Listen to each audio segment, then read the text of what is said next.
রাজশাহী থেকে আমার বোন পাঠিয়েছে কাঁঠাল। তো কাঁঠালটা এখন দেখব যে কেমন পেকে গেছে, যে নরম, অনেক নরম হয়েছে। আর কি গন্ধ! দেখা যাক কাঁঠালের অবস্থা। দাঁড়াও দাঁড়াও, আগে বেশি করে ইয়ে করো। তাতে কি?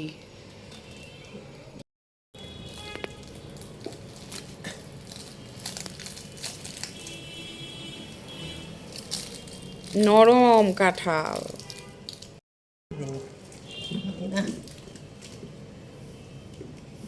কাঁঠাল নরম, বেশি শক্ত না।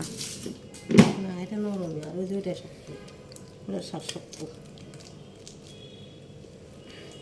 কিন্তু গন্ধ, আল্লাহ! মিষ্টি কি খেয়ে দেখি আগে। কাঁঠালটা খোলা হলো। হুম হুম হুম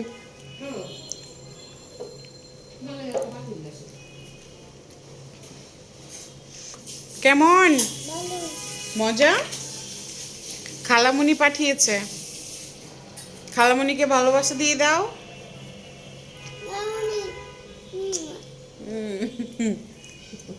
খালামণি মুয়া।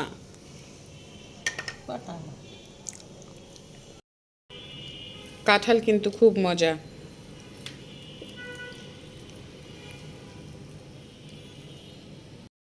বাইরে হচ্ছে বৃষ্টি। এই বৃষ্টির সকালে গরম গরম খিচুড়ি।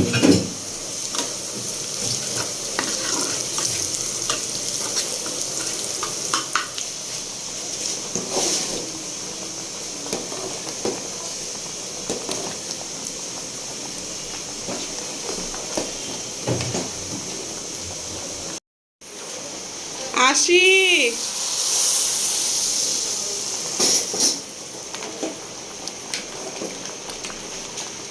আসতেছি। আজানের ডাকাডাকি পড়ে গিয়েছে, তো আমার খিচুড়ি কিন্তু কমপ্লিট। আমি টেবিলে দিয়ে দিয়েছি, যে যার মতো নিয়েবে আর খাবে। আর এরকম বৃষ্টির সকালে আর এরকম মনে করো খিচুড়ি গরম গরম, মানে অন্যরকম একটা স্বাদ। আমরা বাঙালিরা কিন্তু বৃষ্টি হলেই শুধু মনে হয় যে বৃষ্টি বলে দিচ্ছে যে আজকে খিচুড়ি রান্না হবে।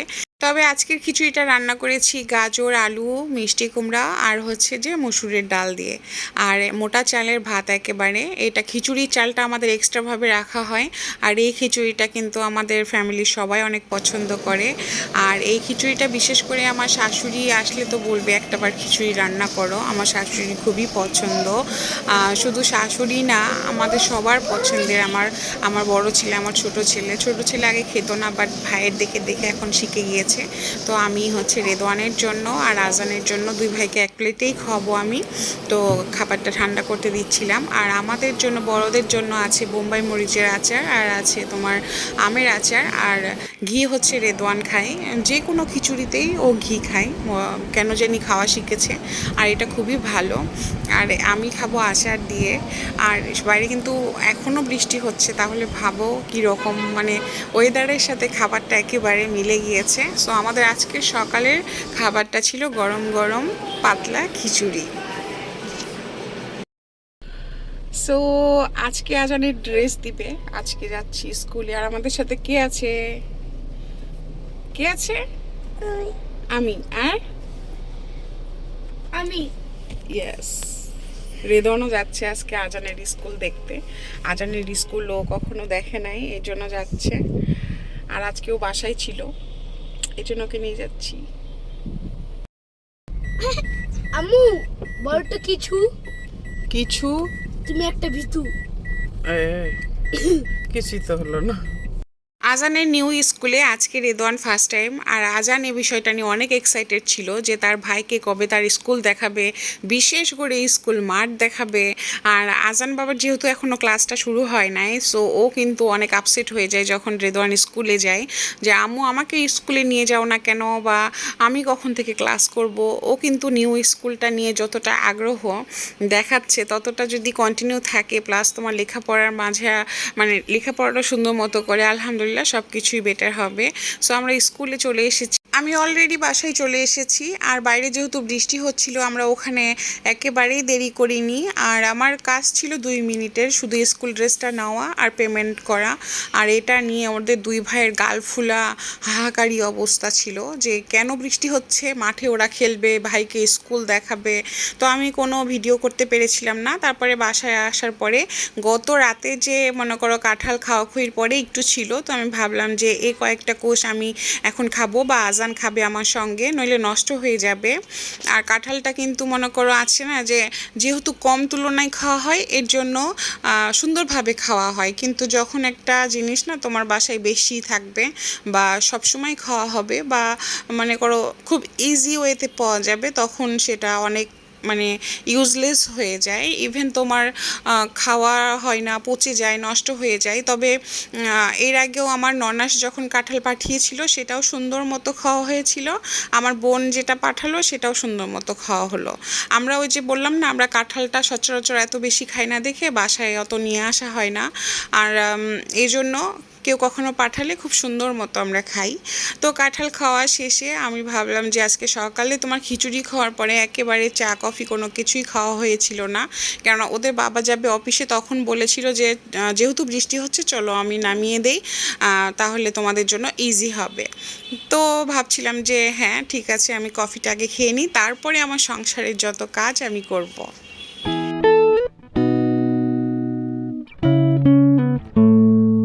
আমার ব্লগটা এতক্ষণ পর্যন্ত দেখলা, তাদের যদি ভিডিওর যে কোনো একটা পার্ট ভালো লাগে অবশ্যই এটা লাইক দিও। আর আমার চ্যানেলটা সাবস্ক্রাইব করে আমাদের সাথেই থেকো। তোমার একটা লাইক আমার জন্য খুবই ইম্পর্ট্যান্ট, এবং অবশ্যই ভালোবাসা দিয়ে একটা সাবস্ক্রাইব করে দিও।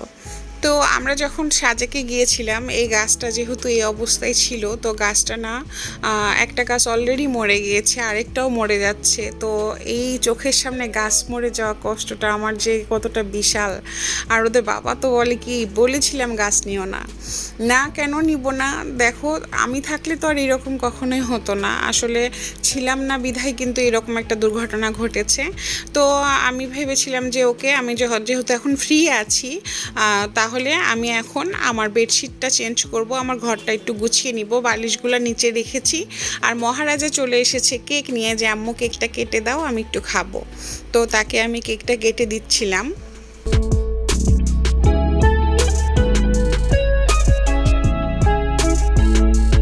কোথাও বেড়াতে গেলে না এরকমই হয়, বাসায় কেউ না থাকলে দেখবা বাসায় যেগুলো গাছ থাকে সেগুলো অনেকখানি তোমার নষ্ট হয়ে যায়, মরে যায়।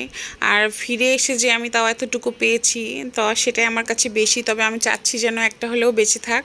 আর অ্যাকোরিয়ামের মাছগুলো সেগুলো হচ্ছে যে রেদনের বাবা তার বন্ধুকে চাবি দিয়ে গিয়েছিল যেন প্রতিদিন এসে উনি মাছে খাবার দিয়ে যায়। আর আমার না কোনো কিছু ভিডিও করতে ভালো লাগছিল না, এই জন্য আমি মনে করো তাড়াহুড়া করে বেডশিটটা তোমার ফেলে নিয়েছি, কারণ আমাকে আবার রান্নাও করতে হবে, অলরেডি দুপুর হয়ে গিয়েছিল।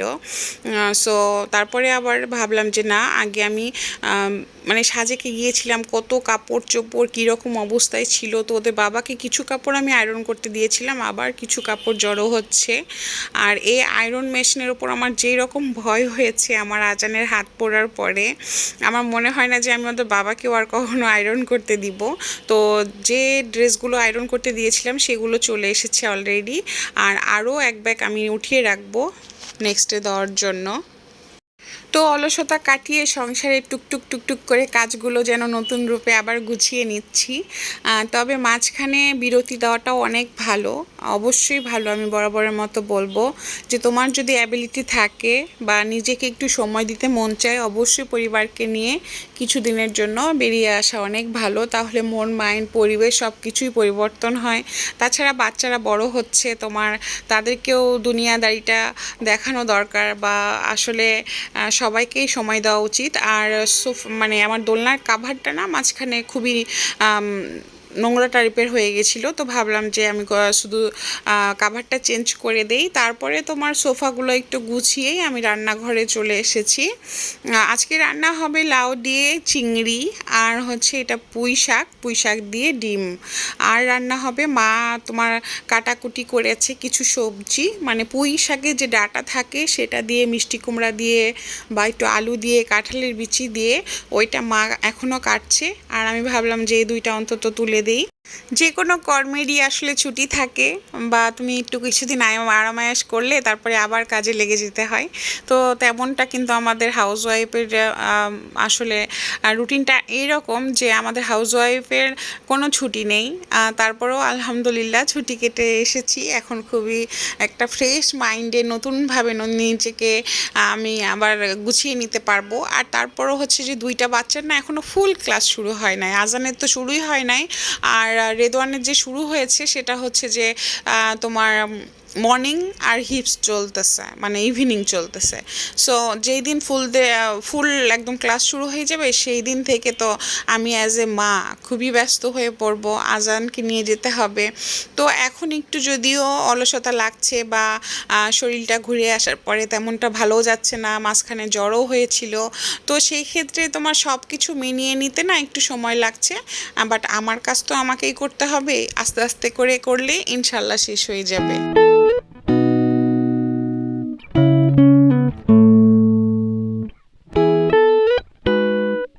লাউ দিয়ে চিংড়ি রান্নাটা কার কার পছন্দ অবশ্যই জানিও, আমাদের কিন্তু খুবই পছন্দ।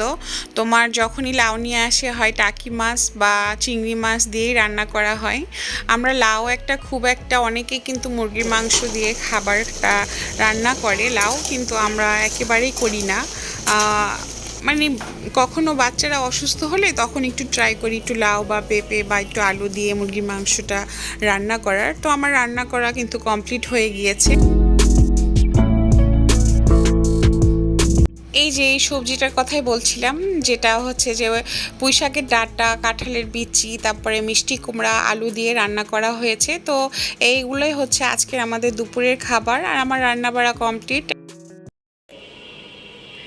আসসালামু আলাইকুম এভরিওয়ান, সবাই কেমন আছো? আলহামদুলিল্লাহ আমরা অনেক ভালো আছি।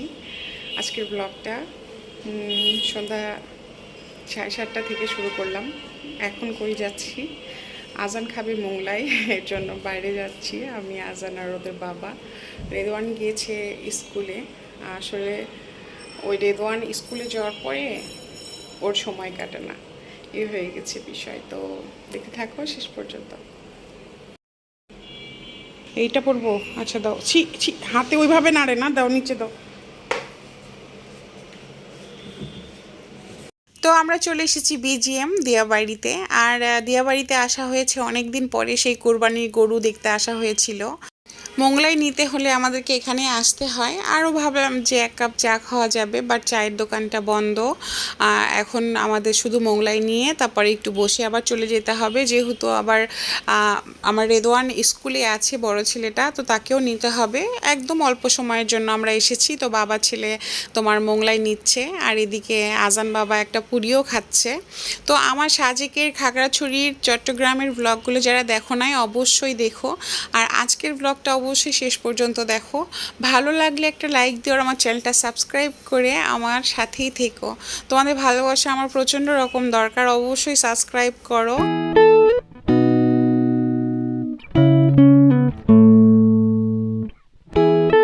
আমরা অর্ডার করেছি মোট 3টা মোংলাই, আর এখানে যেহেতু আমরা 3জন খাবো, আর মা আছে বাসায়, তারপরে রেদওয়ান আছে, তাদের জন্য নিয়ে যাব। এখানের মোংলাইটা ভালোই লাগে, জানি না আজকে কেমন হবে। তো উনি মোংলাই বানাচ্ছিল, আর আমি দাঁড়িয়ে দাঁড়িয়ে দেখছিলাম কি সুন্দর করে মোংলাই বানায়। তবে বিশ্বাস করো আমি জানতাম না যে মোংলাই বানানো এত ইজি, তাহলে তো আমিও বাসায় বানাতে পারি, বাইরে আর খেতে আসতে হয় না। তবে একদিন ইনশাল্লাহ ট্রাই করব। এই জায়গাটা এখন যতটা নিরিবিলি, দিনের বেলা ততটা নিরিবিলি থাকে না, রাতের বেলাও থাকে না, কেন জানি আজকে এত নিরিবিলি। হয়তো বা তোমার শান্তা মরিয়ম বা বিজিএম এই ইউনিভার্সিটিগুলো হয়তো বা অফ আছে, বাট এই জায়গাটা সব সময় তোমার জমজমাট থাকে মানুষের ভিড়ে। তুমি চা যে খাবা তুমি চেয়ারও ফাঁকা পাও না, এইরকম। আর এখন দিয়াবাড়ির মনে করো মোস্ট বেস্ট একটা প্লেস হচ্ছে এইটা, যেখানে সবাই আড্ডা দিতে পারে বা খাবার খেতে পারে। সবাই তো এখানে চলে আসে। এক সময় এত আসতাম, ধরো মাসে 20 দিন 25 দিনও আসতাম, যেন আমাদের চা না খেলে চলতোই না। মানে এক কাপ চা খাওয়া লাগবে, সন্ধ্যা হলেই চলে আসতাম, বা রাত 9টায় আসতাম, 10টায় আসতাম। এই রকম মানে এতটা পাগল ছিলাম। এখন একটু কমে গিয়েছে, যেহেতু এখন আমি মানে চায়ে একটু সুগারটা মানে অ্যাভয়েড করছি, সেক্ষেত্রে একটু কমেছে। আবার মনে হয় যে আগের চেয়ে চায়ের টেস্টটাও একটু কমে গিয়েছে। আবার এখন আমার বাসার পাশেই তোমার লাভলিন রেস্টুরেন্ট আছে, সেখানে চা খাই, বা দৌড়ের ওপর টি স্টলে চা খাই। এখন না মানে চায়ের অনেক সুবিধা আছে আমার কাছে, এবং অপশনও আছে, এর জন্য এই জায়গাটা একটু কম আসা হয়। তবে এইসব জায়গা না আমরা অনেক এনজয় করেছি, অনেক ঘুরেছি ফিরেছি, খেয়েছি, অনেক স্মৃতি আছে। তো একে একে কিন্তু আমাদের 3টা হচ্ছে মোংলাই হয়ে গেল। আর এখন শুধু জাস্ট নিব, তারপরে একটু মাঠে বসবো।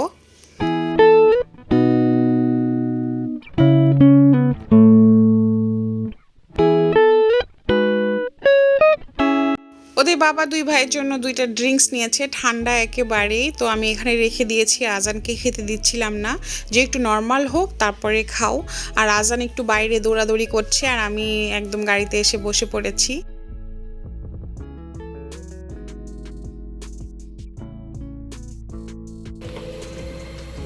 এই তো এটা বিজিএম, এটা শান্তামরিয়াম। আসো আজান, চলো উঠো।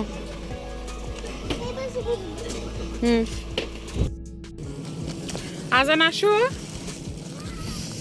এইরকম ঘাসের উপরে বসে গরম গরম সমোচা, সরি মোংলাই।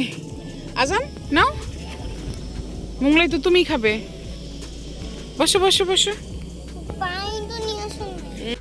সুন্দর বাতাস হচ্ছিল, আর ঘাসের উপরে বসে আমরা খাবার এনজয় করছিলাম। শুধু আমরাই না, আমাদের সাথে কিছু মেহমানও ছিল, যেমন এই যে কুকুরগুলোকে মেহমান বললাম। তারা আসলে অনেকক্ষণ ধরে বসেছিল, তো ভাবলাম একটু মোংলাই ছিঁড়ে খেতে দেই। আর এনেছিল ওদের বাবা হচ্ছে কন্ডেন্স মিল্কের চা, যেটা আমি অনেক দিন পরে খাচ্ছি।